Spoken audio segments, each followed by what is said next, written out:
Hello students, आज हम लोग डिस्कस करेंगे किंगडम प्रोटिस्टा के बारे में। किंगडम प्रोटिस्टा की कैटेगरीज का एक कैटेगरी हमने कंप्लीट कर लिया था, एक बार रिकॉल कर लेते हैं। तो देखिएगा, किंगडम प्रोटिस्टा, किंगडम प्रोटिस्टा। देखिए, किंगडम प्रोटिस्टा को डिवाइड किया गया 5 कैटेगरीज में। सबसे पहले है क्राइसोफाइट्स, क्राइसोफाइट्स जिसको हम लोग डायटम्स भी बोलते हैं, diatoms. Next is dinoflagellate, dinoflagellate. Third is euglenoids, euglenoids.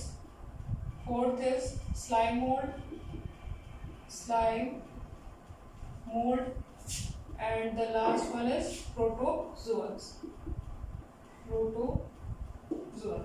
तो देखिए, क्राइसोफाइट्स जिसको हम लोग गोल्डन अलगा भी बोलेंगे, या फिर डायटम्स, डाइनोफ्लैजिलेट, यूग्लिनोइड्स, स्लाइम मोल्ड और प्रोटोजोअन। इन 5 कैटेगरीज में किंगडम प्रोटिस्टा को डिवाइड किया गया है। सबसे पहले डिस्कस करेंगे क्राइसोफाइट्स के बारे में।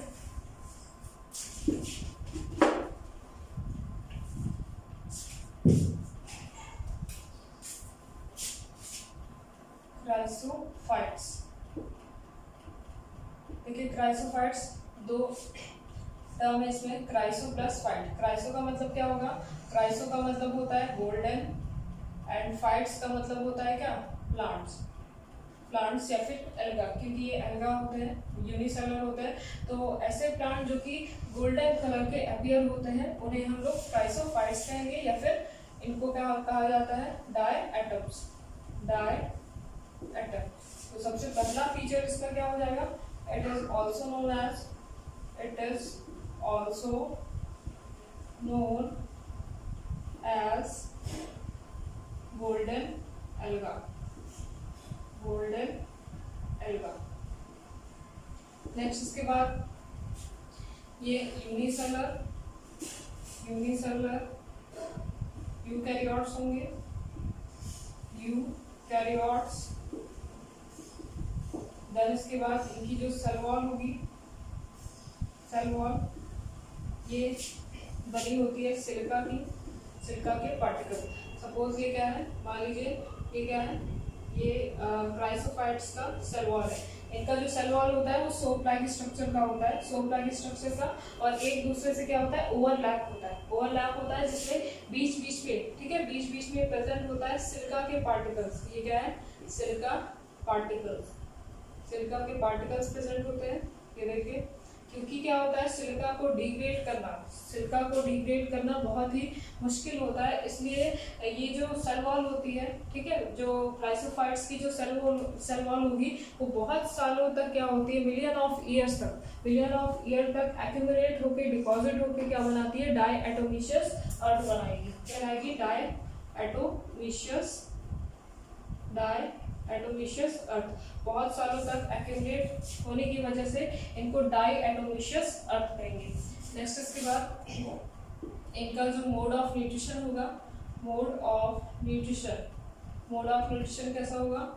इनका जो मोड ऑफ न्यूट्रिशन होता है वो ऑटोट्रॉफिक होगा, ऑटोट्रॉफिक, ठीक है। इसलिए इनको चीफ प्रोड्यूसर्स, ठीक है, चीफ प्रोड्यूसर्स ऑफ ओशियन भी कहते हैं। चीफ प्रोड्यूसर ऑफ ओशियन क्यों कहेंगे? चीफ प्रोड्यूसर का मतलब है ये फूड चेन की स्टार्टिंग कराते हैं, ठीक है, सबसे पहले प्रोड्यूस होते हैं, प्रोड्यूसर्स हैं, ठीक है, ये फूड चेन की स्टार्टिंग कराते हैं, इसलिए इन्हें चीफ प्रोड्यूसर्स ऑफ ओशियन कहेंगे। नेक्स्ट इसके बाद अगर इनका रिप्रोडक्शन देखें, रिप्रोडक्शन कैसा होगा इनका? रिप्रोडक्शन होता है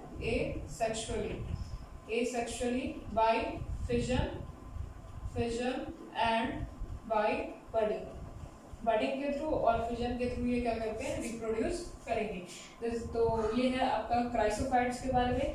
इन्हें गोल्डन प्लांट्स या फिर गोल्डन अलगा भी कहेंगे, ठीक है। यूनिसेलुलर यूकैरियोट्स होते हैं। सेल वॉल जो होता है वो सेलुलोज का बना होता है, जिसमें सिलिका एम्बेडेड होता है। मोड ऑफ न्यूट्रिशन ऑटोट्रॉफिक होगा। इन्हें चीफ प्रोड्यूसर्स ऑफ ओशियन भी कहा जाता है। रिप्रोडक्शन एसेक्सुअली बाय फिजन और बडिंग कहते हैं।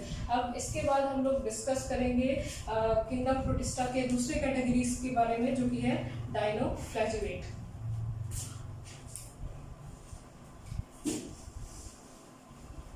नेक्स्ट अब बात करेंगे नेक्स्ट कैटेगरी के बारे में, जो कि है डायनोफ्लैजिलेट। डायनोफ्लैजिलेट देखिए डायनोफ्लैजिलेट क्या होता है, डाई प्लस फ्लैजिलेट। यहाँ पे दो टर्म है इसमें, डायनो प्लस फ्लैजिलेट। डाई का मतलब क्या होगा, टू, एंड फ्लैजिलेट का मतलब हो जाएगा फ्लैजिला। तो जिनमें दो फ्लैजिला प्रेजेंट होते हैं इसे क्या कहते हैं, डायनोफ्लैजिलेट। जैसे कि सपोज ये देखिए एक ऐसा ऑर्गेनिज्म है जो कि डायनोफ्लैजिलेट का है, तो देखिए इसमें दो फ्लैजिला प्रेजेंट होंगे, एक क्या होगा इस तरह से लॉन्गिट्यूडनली और इस तरह से ट्रांसवर्सली। तो जिसमें दो फ्लैजिला प्रेजेंट होते हैं ऐसे ऑर्गेनिज्म को डायनोफ्लैजिलेट कहेंगे। नेक्स्ट इसके बाद ये यूनिसेलुलर होंगे, यूनिसेलुलर एंड यूकैरियोट। नेक्स्ट इसके बाद देखिए डायनोफ्लैजिलेट ऐसे ऑर्गेनिजम्स होते हैं जो ऑटोट्रॉफिक मोड ऑफ न्यूट्रिशन भी यूज करते हैं और हेटेरोट्रॉफिक भी, तो इनको मिक्सोट्रॉफिक कहा जाता है। मिक्सोट्रॉफिक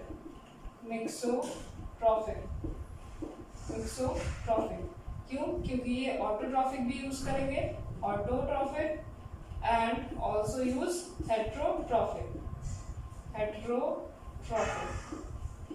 अगर इनमें क्लोरोफिल प्रेजेंट है तो ये ऑटोट्रॉफिक यूज करेंगे, और इनमें क्लोरोफिल प्रेजेंट नहीं है तो ये क्या करते हैं, हेटेरोट्रॉफिक मोड ऑफ न्यूट्रिशन का यूज करेंगे। अब देखिए एक ऑर्गेनिज्म होता है जिसको कहते हैं उडोनियम। उडोनियम एक ऐसा ऑर्गेनिज्म है डायनोफ्लैजिलेट का जो कि किसी फिश को एज अ प्रे फीड करेगा, और उनकी जो बॉडी होती है उसी के ऊपर क्या हो जाता है, बिल्कुल येलो कलर का अपीयर होता है। तो ऐसे ऑर्गेनिज्म जो कि दूसरे किसी ऑर्गेनिज्म पे फीड करते हैं तो उसे क्या कहेंगे, हेटेरोट्रॉफिक। नेक्स्ट इसके बाद देखिए इसे एल्गल ब्लूम भी कहा जाता है। एल्गल ब्लूम क्यों कहेंगे, देखिए एल्गल ब्लूम का मतलब क्या होता है, समथिंग विच इंक्रीज, जो कि बहुत ज्यादा इंक्रीज होता है। तो डायनोफ्लैजिलेट को रेडिटाइट्स, ठीक है, रेडिटाइट्स या फिर एल्गल ब्लूम कहेंगे। क्यों कहते हैं, क्योंकि मान लीजिए ये क्या है, एक ओशियन है या इसमें वाटर है, और इस वाटर में क्या होता है, बहुत सारे डायनोफ्लैजिलेट है, और डायनोफ्लैजिलेट क्या होता है, रेड कलर का होता है, और इनमें ये कैपेसिटी होती है कि ये अपने आप को बहुत रैपिड अमाउंट में इंक्रीज कर सकते हैं, डिवाइड कर सकते हैं। तो बहुत रैपिड वे में इंक्रीज होने की वजह से या फिर डिवाइड होने की वजह से इनका जो एरिया होता है, वाटर का जो ज्यादातर एरिया होता है वो कैसा दिखने लगेगा, रेड कलर का दिखने लगेगा, इसलिए इसको रेड टाइड्स या फिर एल्गल ब्लूम कहेंगे। नेक्स्ट इसके बाद आइए, इनका जो हैबिटेट होता है ये कैसा होगा, हैबिटेट होता है ये aquatic, fresh water and marine. Next इसके बाद इनका रिप्रोडक्शन कैसा होगा,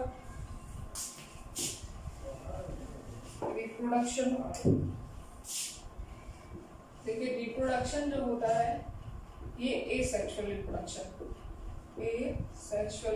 रिप्रोड्यूस करेंगे। तो देखिए डायनोफ्लैजिलेट यहाँ पे फिर से रिकॉल कर दे रहे हैं, डायनोफ्लैजिलेट दो टर्म से मिलकर बना हुआ है, डायनो प्लस फ्लैजिलेट। डाई का मतलब होता है टू एंड फ्लैजिलेट का मतलब हो जाएगा फ्लैजिला। तो ऐसे ऑर्गेनिज्म, ऐसे डायनोफ्लैजिलेट जिनमें दो फ्लैजिला प्रेजेंट होते हैं, एक लॉन्गिट्यूडनली, ये इस तरह से लॉन्गिट्यूडनली होगा, और एक क्या होता है ट्रांसवर्सली, ठीक है, ट्रांसवर्सली प्रेजेंट होगा। तो ऐसे ऑर्गेनिज्म को हम लोग डायनोफ्लैजिलेट कहेंगे। अब देखिए यूनिसेलुलर यूकैरियोट्स होते हैं, मिक्सोट्रॉफिक में आते हैं क्योंकि ऑटोट्रॉफिक और हेटेरोट्रॉफिक दोनों मोड ऑफ न्यूट्रिशन का यूज करेंगे। एल्गल ब्लूम या फिर रेड टाइड्स इन्हें क्यों कहते हैं, क्योंकि ये वाटर के अंदर, ठीक है, वाटर के अंदर बहुत ही रैपिड अमाउंट में अपने आप को इंक्रीज करते हैं, डिवाइड करते हैं, इसलिए ज्यादातर जो वाटर का एरिया है वो रेड कलर का दिखने लगता है, इसलिए इसको रेड टाइड्स भी कहेंगे। और साथ ही साथ ये कुछ केमिकल टॉक्सिक सब्सटेंस का भी रिलीज करते हैं वाटर के अंदर, जिससे जो एक्वाटिक लाइफ होती है वो बहुत ज्यादा दिन तक सर्वाइव नहीं कर पाती, बहुत जल्दी ही डेड हो जाती है।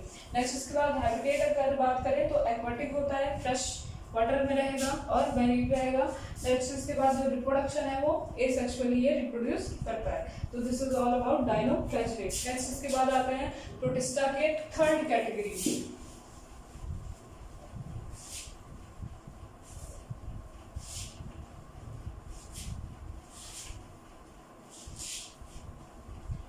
प्रोटिस्टा की थर्ड कैटेगरी कौन सी थी? यूग्लिनॉइड्स। देखिए यूग्लिनॉइड्स, यूग्लिनॉइड्स, ठीक है। यूग्लिनॉइड्स का मतलब क्या है? सीधा सीधा ये रिजेंबल कर रहा है किससे? यूग्लिना से। तो ऐसे ऑर्गेनिज्म, ऐसे यूग्लिनॉइड जो कि यूग्लिना से रिजेंबल करते हैं या फिर खुद ही यूग्लिना वो ऑर्गेनिज्म होता है, उसको क्या कहेंगे? यूग्लिनॉइड।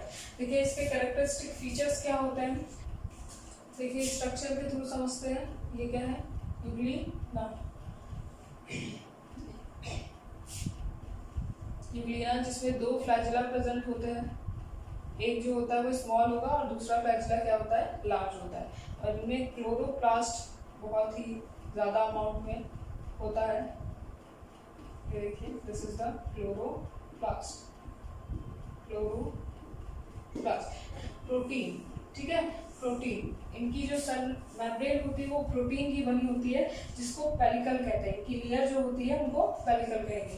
अब नेक्स्ट इसके बाद देखिए इनमें क्लोरोप्लास्ट होता है। क्लोरोप्लास्ट कैसे होगा? ये क्योंकि वाटर में रहते हैं, तो वाटर में रहने की वजह से जो एल्गा होते हैं, एल्गा को ज़्यादातर फीड करते हैं, और एल्गा को फीड करने की वजह से इनमें क्लोरोप्लास्ट का जो अमाउंट है वो बहुत ज़्यादा अमाउंट में आ जाता है। ये क्लोरोप्लास्ट के अमाउंट को क्या कर लेते हैं? इनटेक कर लेते हैं। इसलिए इनमें क्या होता है? ग्रीन पिगमेंट या फिर क्लोरोप्लास्ट भी प्रेजेंट होता है। तो ये जो एनिमल होता है यूग्लिना, ये ऑटोट्रॉफिक भी होगा और हेटेरोट्रॉफिक भी। तो हम लोग ये कह सकते हैं autotrophic and also heterotrophic.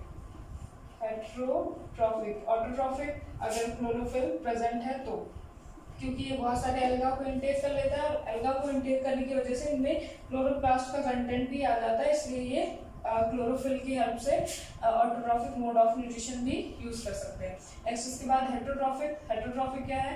Heterotrophic में ये किसी दूसरे ऑर्गेनिज्म को क्या करेंगे? फीड करते हैं। तो ये पैरासिटिक हो सकते हैं, पैरासिटिक। नेक्स्ट इसके बाद इनका जो मोड ऑफ हैबिटेट है, मोड ऑफ हैबिटेट ये कैसा होगा? देखिए मोड ऑफ जो हैबिटेट होता है इनका, ये होता है फ्रेश वाटर में रहेंगे, फ्रेश वाटर और स्टैग्नेंट वाटर। स्टैग्नेंट वाटर का मतलब क्या है? स्टैग्नेंट वाटर का मतलब होता है रुके हुए पानी में ये सरवाइव करेंगे। नेक्स्ट इसके बाद रिप्रोडक्शन कैसा होगा इनका? रिप्रोडक्शन ये एसेक्सुअली रिप्रोड्यूस करेंगे बाय द फिजन। तो this is all about euglenoids. तो देखिए यूग्लिनॉइड्स क्या है? यूग्लिनॉइड्स का मतलब है ऐसे ऑर्गेनिज्म जो कि यूग्लिना से रिजेंबल करते हैं, उसको हम लोग यूग्लिनॉइड्स कैटेगरी में रखेंगे। नेक्स्ट इसके बाद अगर इनकी जो सेल मेम्ब्रेन है उसको देखें, सेल मेम्ब्रेन पेलिकल की बनी होती है, मतलब कि प्रोटीन की बनी होती है, और इनमें क्लोरोप्लास्ट का भी अमाउंट होगा। क्यों? क्योंकि ये बहुत सारे ऑर्गेनिज्म जितने भी एक्वाटिक लाइफ होते हैं उसमें जो बहुत सारे एल्गा होते हैं उनको इनटेक कर लेते हैं। इस वजह से इनमें क्लोरोप्लास्ट प्रेजेंट होगा, जिससे ऑटोट्रॉफिक मोड ऑफ न्यूट्रिशन भी यूज कर सकते हैं और हेटेरोट्रॉफिक भी। और मोड ऑफ अगर हैबिटेट की बात करें तो रुके हुए पानी में, स्टैग्नेंट वाटर में सर्वाइव करते हैं। रिप्रोडक्शन इनका एसेक्सुअली होगा, इनमें भी दो फ्लैजिला प्रेजेंट होते हैं जो कि मूवमेंट में हेल्प करता है या फिर किसी भी फूड को कैप्चर करेगा। तो this is all about euglenoids. अब नेक्स्ट लेक्चर में हम लोग डिस्कस करेंगे स्लाइम मोल्ड्स जो कि फंजाई से रिजेंबल करता है, और प्रोटोजोआस के बारे में।